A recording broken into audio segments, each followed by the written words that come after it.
Hello, welcome to Pharmaqueen channel. Pharmaqueen चॅनलवर आपले स्वागत आहे.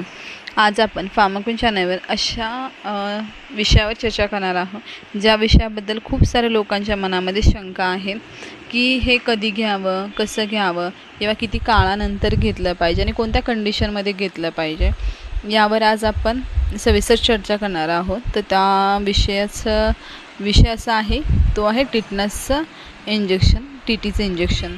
तर हे टीटीचं इंजेक्शन जे आहे ते केव्हा घेऊ शकतं किंवा कोणत्या काळात किंवा कोणत्या कंडिशनमध्ये घेऊ शकतो. तर जे लोक इंडस्ट्रियल एरियामध्ये काम करत आहे की जे कंटिन्यू लोखंडाच्या काचेच्या संपर्कामध्ये आहे, त्यांना त्याच्यामुळे थोड्याफार जखमा होत आहेत किंवा कधीतरी त्याच्यामुळे तुम्हाला खरचटतं आहे, लागतं आहे, जखम होते, कट्स येत आहे, तर तुम्हाला त्या लोकांना 4 ते 6 महिन्याच्या दरम्यानच हे टीटीचं इंजेक्शन घ्यायचं आहे. दर 4 ते 6 महिन्यानंतर तुम्हाला टीटी इंजेक्शन घ्यायचंच आहे.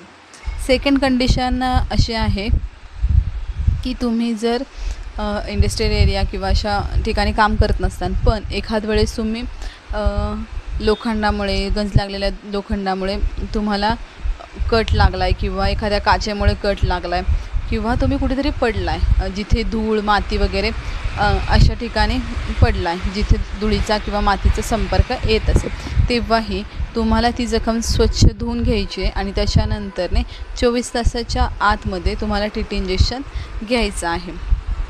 ही झाली सेकंड कंडिशन. थर्ड कंडिशन आहे, ज्या महिला घरकाम करतात किंवा त्यांच्या हातामध्ये चाकू वगैरे असतो, तो स्वच्छ असतो आणि किंवा स्वच्छ असे ब्लेड वगैरे असतील किंवा कोणत्याही काच वगैरे असेल, ज्या वस्तूमुळे तुम्हाला कट्स लागलेला असेल पण ती वस्तू स्वच्छ होती किंवा तिला गंज लागलेला नव्हता, तरी पण तुम्ही काही घाबरायचं कारण नाही आहे तसं, पण तरी पण तुम्ही एक शक्यता किंवा भीती म्हणून 6 महिन्यानंतर एक इंजेक्शन घेऊ शकता, पण नाही घेतलं तरी चालून जाऊ शकतं. आता फोर्थ कंडिशन अशी की लहान मुलांना इंजेक्शन द्यायचं का, तर 5 वर्षाच्या आतील मुलांना टीटी इंजेक्शनची काही एक गरज नसते, कारण की जेव्हा आई गरोदर असते किंवा प्रेग्नंट असते तेव्हा तिला टीटी वॅक्सिन दिले जातात. त्याचबरोबर त्यांना लसीकरण जेव्हा होते बाळ झाल्यानंतरने तेव्हासुद्धा त्यांना टीटीचे वॅक्सिन दिले जातात. त्यामुळं ते जे वॅक्सिनची आहे ते 5 वर्षापर्यंत चालून जातं. त्यामुळं त्या 5 वर्षाच्या आतील मुलांना टीटी वॅक्सिनची तशी काही गरज लागत नाही.